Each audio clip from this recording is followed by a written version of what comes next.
Hi, everyone. This is acyuta-bhava from Nightlight Astrology, and today we're going to take a look at three different horary charts, give you a sample for a few successful horary charts from my practice. I like to give chart examples once in a while because I know people are studying out there, and it can help to see some chart work being done in order to get better at your craft. So I thought it would be a fun day to do that, and I'm going to lead with the horary that I cast, a horary that I cast in November for the US Senate election, which took place yesterday and is now playing out today.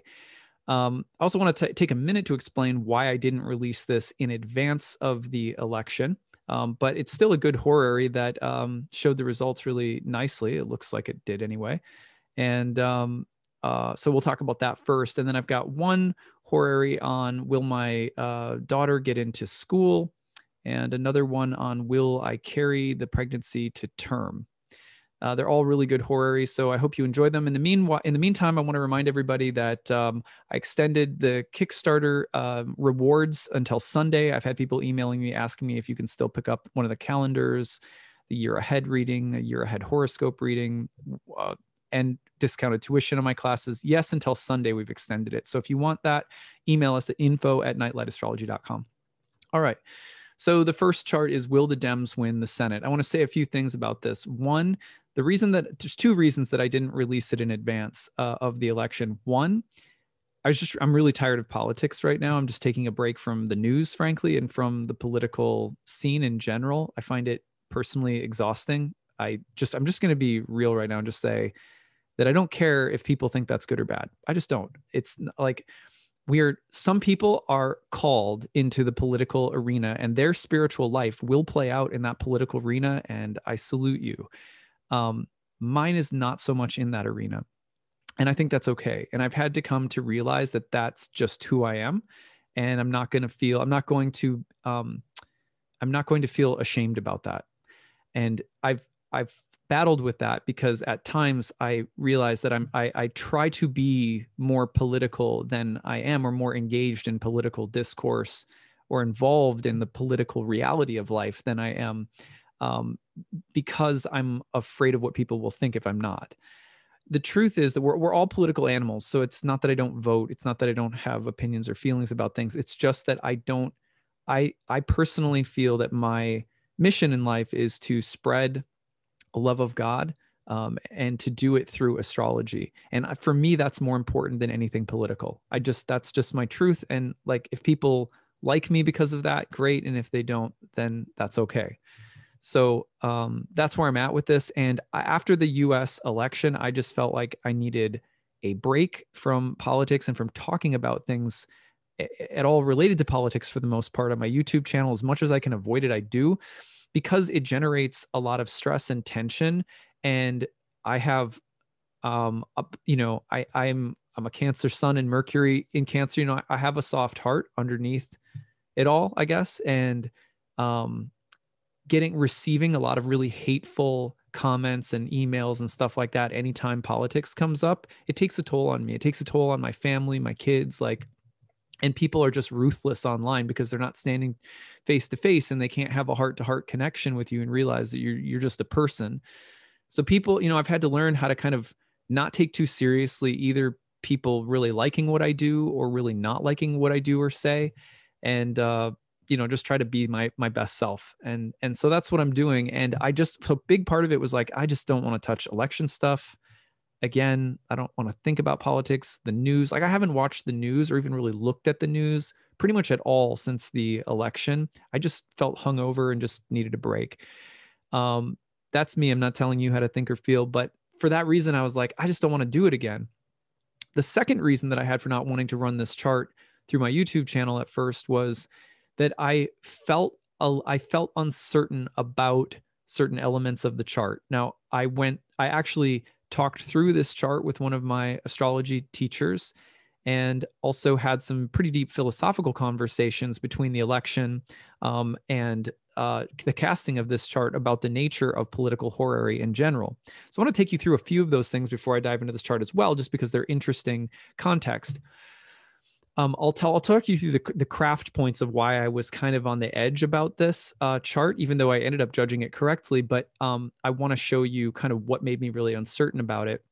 And then I also want to talk to you about the philosophical conundrum, or I want to say almost like a debate that I ran into with other people on both on my YouTube channel and sort of privately.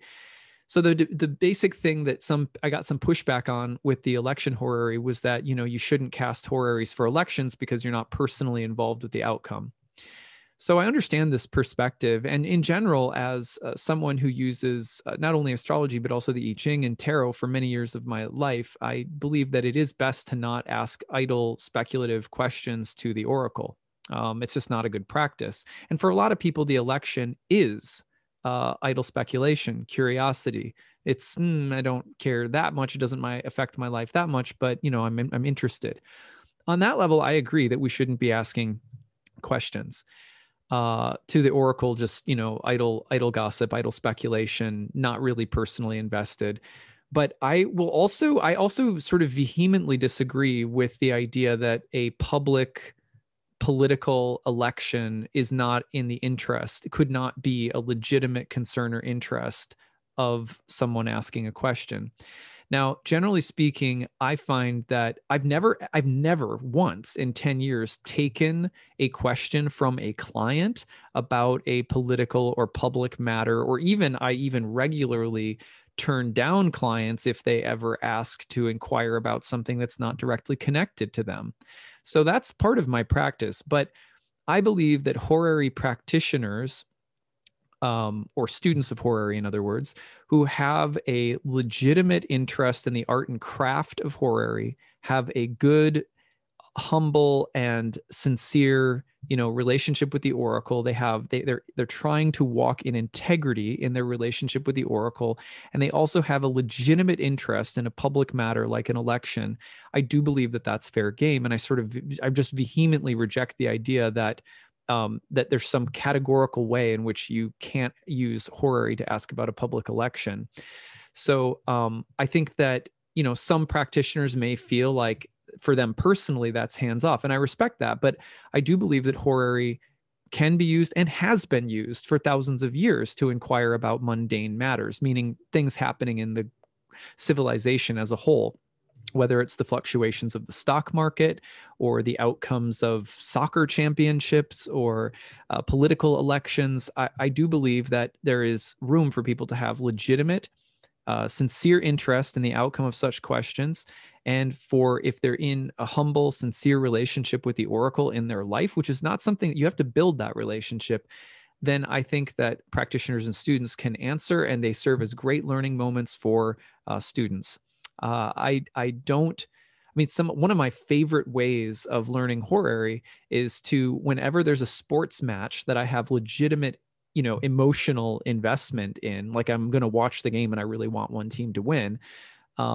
I'll cast a horary, and my prayer to the oracle is, I just want to learn more about horary. I know that this game is kind of stupid in the big scheme of things, but if you're open to using this as a teaching moment for me, I would love that. And when I take that approach, I've had so many really remarkably beautiful horaries that have come out of taking that approach with the oracle, and what some people might deem a totally, you know, like waste of time, or something about it is trivial and shouldn't be asked. Well, you know, you also shouldn't try to police other people's relationship with the oracle. That's kind of where I land on it. And this is not meant to be a personal attack on anyone who feels differently than myself, but because I had a number of people sort of protest in this direction, and I had some conversations with colleagues, actually, including my own teacher, about this, I think that it's worth, you know, sharing my philosophy about this.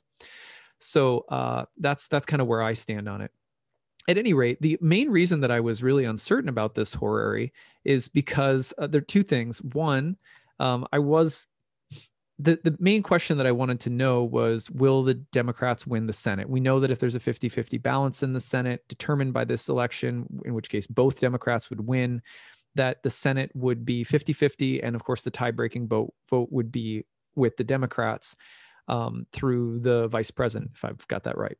So at any rate, being a more liberal leaning person, though, again, I've said this recently, like I really don't identify myself with the political parties, with the two party, talking heads and all that crap. It's not my thing. So but I do tend to lean more toward the left. So at any rate, this election to me, I have significant interest in it, both from a craft standpoint and because it's a very historical moment with the Jupiter-Saturn conjunction and this really contested, political U.S. presidential election and, so forth. So, so I cast this chart in good faith, said my prayers, and asked for a good learning experience. And let me show you how I judged the chart and then why I was really hesitant about my judgment at first. And this is something, again, I talked through with one of my teachers and got some really good feedback as well. At any rate, you'll see the Ascendant Ruler is always going to be your horse in the race in a contest horary. So you've got the moon here as the Democrats, and the moon is applying to the midheaven. Now you would have the opponents. You could go in two different directions. You can go in the direction of just the seventh house as the opponent, in which case it's Saturn. Or you could go in the direction of, these are incumbents or something like that. And so they're the sitting king, and in which case it's Jupiter. What I did, just to keep it simple, because you've got two people versus two people, was to go us versus them. So first house, seventh house. So I had the Dems as the moon and the Republicans as Saturn. And then what I did was you want to look at a few things. One, accidental dignity, meaning house position, is one planet clearly stronger than the other via house position. And yes, the moon is at the midheaven. So let me just show you the case that I built. So we'll just put Dems, and then I'm going to put Republicans, and the arguments that I landed on. So moon at MC, that's a big argument in favor of the Dems. In fact, that was the number one thing that made me think the Dems are going to win, because the moon is at the midheaven, which is a position of victory and accomplishment, and it's a very powerful position. Comparatively, Saturn is in its own sign, and that is a strength for Saturn. And you'll see that the moon is in Saturn's sign, right? The moon is in Aquarius in Saturn's sign. So the moon is kind of owned by Saturn. But the moon is about to change signs, leaving the rulership of Saturn. That seemed like potentially a point in favor of the Dems. So moon about to leave Saturn's rulership. The one thing that worried me, though, is you'll see that the moon, as soon as it leaves the sign, is about to go into the power of a fallen Jupiter and is about to trine a debilitated Venus, who is in the fall of the moon in Scorpio. So I was just sitting there going well, that doesn't look good. Look, the moon's going to be at the midheaven, but then immediately it's in the power of a fallen Jupiter and going into a contact with essentially what becomes a functional malefic in debilitated Venus, who's in the moon's fall. And the moon will exalt Venus in Pisces as well. And so that just doesn't look good. It looked like Venus could have a really negative impact. Venus is a fortunate planet, right? It is a benefic. And so I was a little bit back and forth on that. Saturn is not in as strong a position by accidental dignity. It's in a succedent house. So, there's that. Now, there's other things you could pick up on here as well. For example, the moon is going into a square with the sun. Any kind of contact between the lights is often going to deliver a success to the kind of thing you're asking about. But squares or oppositions between the lights are a little bit dicier. So this to me looked like a dicey win for the Democrats. And that's how I judged the chart. Was moon at the midheaven, with some real dicey stuff going on. I think they win, but it could be pretty dicey. So that was how I landed on it. But I was really not very confident about it, to be honest with you. And part of that was also I think part of it was also the hesitance that I felt coloring my reading, the hesitance that I felt about talking about something political again. So At any rate, but as long as Mars is at the anaretic degree and about to, but moving into Taurus and about to hit Uranus, I figure I might as well. I'm a glutton for punishment, I guess. So here we go again. But at any rate, that's the, and it does appear today, of course, here in the US, that the Democrats have taken control of the Senate by virtue of winning these 2 seats in the Georgia election, though it's very close, and I'm sure they're going to do a recount. And my sense is that the rest of this month, now we know why some of these transits, especially the, Mars, Uranus, Jupiter, Saturn dynamics of this month and next could be quite crazy. And I think that that could be because there's going to be a lot of political turmoil in the wake of all of this. So that's my sharing with you. Now I remind you that if you say things that are really malicious or just crappy, I'll just delete them. I'm just letting people know. I'm just losing tolerance for trying to be hospitable to people who are just mean. So if you like my channel, you don't like my political views, that's fine. Because I'm not here to really talk about them that often. Again, my focus is on, encouraging spiritual life, including spiritual resources for people, and trying to use astrology in ways that enhance spiritual life. And most of the time, that's not going to involve a lot of focus on political issues. But this is a big moment, and it's a good teaching chart, and it's a good time to talk about certain philosophical points with Horary. So, I think for most people out there, you'll get something good out of this. Okay, so the next Horary question that I want to look at is, will she carry to term? Now, this is a woman this is a horror I took back in 2015. And this was a woman and this was interesting because my wife was pregnant at this time. And when I got this horary, this is the backstory behind it. This horary was coming at a time where I was really worried. And I'll say more about that in a second. I was worried that my own wife would not carry to term, just because I'm a worrier sometimes. But because the medical establishment tends to really make you feel freaked out if you're over, I don't know, I think my wife was 37 or something like that, 38. So they all the language that they used were like, you're a high risk pregnancy because of your age. Well, my wife carried to term fine. Like, it was no big deal. And some of the language that they used had really freaked me out. Anyway, I had been praying about it in my daily practice, my fear and anxiety. And then I got this horary from this woman who was worried about carrying to term. And she ended up being due around the same time that my wife was due. This horary felt to me like a gift from my spiritual guides, or from God or the universe, sort of saying like, you'll be okay. And it was weird how this other woman's anxiety and the outcome of this chart somehow spoke to and sort of pacified my own anxiety. That's something about horary that I wanted. This is one of the reasons that I chose this chart, is that people often treat horary way too technically. There's a lot of really good technical rules and procedures, but one of the key things you have to understand with horary is that your sincerity, your humility, and your appreciation and respect for the oracle as a sentient portal through which spirit and divine agencies speak, the gods or God, that's the number one thing that's going to help you to be successful, because it's that attitude that will end up, the oracle will end up speaking to you in so many ways that don't even necessarily have to do with the questions you're asking personally.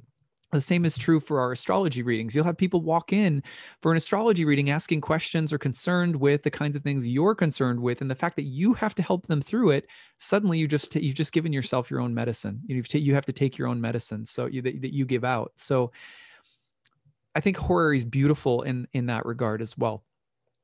So in this case, we have the woman here as represented by Venus, and then we have the child as represented by the sun. So one of the things that the woman is not only Venus, so she's also the moon. So so this is the woman, Venus and the moon, and then the baby is the ruler of the fifth house, the sun. And what I love about this horary is how simple it is. The moon, who is the woman asking, is going right into a conjunction with the sun, the baby. And there's a new moon, that's taking place right on the cusp of the fifth house of children and pregnancy. So you've got a new moon symbolizing new beginnings and newness in general. The mother coming in contact with the baby. Now, the baby's already in her, but I read this symbolism as, there's no problem here, right? The baby is going to be born. And in fact, she did carry to term and there was no problem. Isn't that beautiful though? What a beautiful symbol of the moon, the mother coming right to the baby, the son, and joining together. And she was worried, like, will I get to have a baby? And yes, she did. And she would carry to term. And so it worked out. But the main reason I wanted to share this, because the symbolism is quite simple, that baby was healthy, she was healthy, everything was good. The main reason I wanted to share this was because this chart, though it had nothing to do with me, spoke to my own anxieties and fears at the time, and I had been praying about that. This is the kind of relationship you need to cultivate with the oracle if you really want horary to work for you. And it's really not about, the tools and rules that we use are in service to this relationship that we cultivate with the divine. All right, so last but not least, will daughter get into school? So this was some kind of like a preschool or kindergarten or something like that, if I remember correctly. And the woman wanted to know if her daughter would get in, not because it was like a competitive situation, but because there was like a waiting list. And she was, not sure. They said that she was at the top of the waiting list, and it was very likely because a lot, sometimes people they apply, but they're applying to a few different places, and so they said probably pretty likely you'll get in. If the waiting list opens up, like you're right at the top. So she was hoping, will my daughter get in?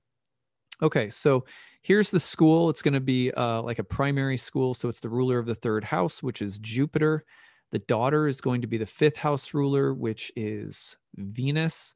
And then what we see is here's the moon going.